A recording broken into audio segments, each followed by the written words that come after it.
ابن جریح نے خبر دی، انہوں نے کہا کہ مجھے نافع نے خبر دی، انہوں نے کہا مجھے عبداللہ بن عمر رضی اللہ تعالیٰ عنہ نے خبر دی کہ رسول اللہ صلی اللہ علیہ وسلم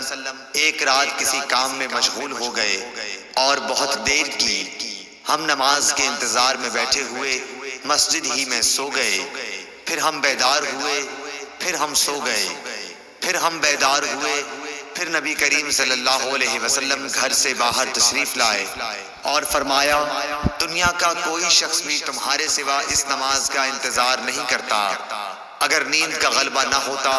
تو ابن عمر رضی اللہ تعالی عنہ نماز عشاء کو پہلے پڑھنے یا بعد میں پڑھنے کو کوئی اہمیت نہیں دیتے تھے، کبھی نماز عشاء سے پہلے آپ سو بھی لیتے تھے۔ ابن جریح نے کہا کہ میں نے عطا سے معلوم کیا تو انہوں نے فرمایا کہ میں نے حضرت عبداللہ بن عباس رضی اللہ تعالیٰ عنہ سے سنا تھا کہ نبی کریم صلی اللہ علیہ وسلم نے ایک رات عشاء کی نماز میں دیر کی، جس کے نتیجے میں لوگ مسجد ہی میں سو گئے، پھر بیدار ہوئے، پھر سو گئے، پھر بیدار ہوئے،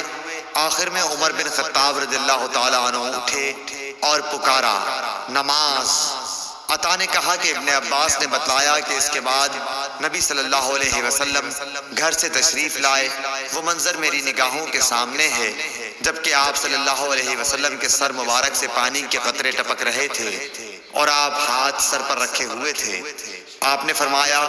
کہ اگر میری امت کے لیے مشکل نہ ہو جاتی تو میں انہیں حکم دیتا کہ عشاء کی نماز کو اسی وقت پڑھیں۔ میں نے عطا سے مزید تحقیق چاہی کہ نبی کریم صلی اللہ علیہ وسلم کے ہاتھ سر پر رکھنے کی کیفیت کیا تھی۔ ابن عباس رضی اللہ تعالی عنہ نے انہیں اس سلسلے میں کس طرح خبر دی تھی، اس پر حضرت عطا نے اپنے ہاتھ کی انگلیاں تھوڑی سی کھول دیں اور انہیں سر کے ایک کنارے پر رکھا، پھر انہیں ملا کر یوں سر پر پھیرنے لگے کہ ان کا انگوٹھا کان کے اس کنارے سے جو چہرے سے قریب ہے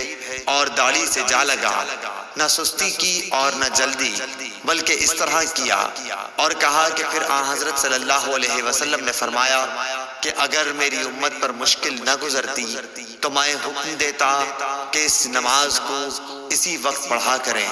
صحیح بخاری حدیث نمبر 570 571۔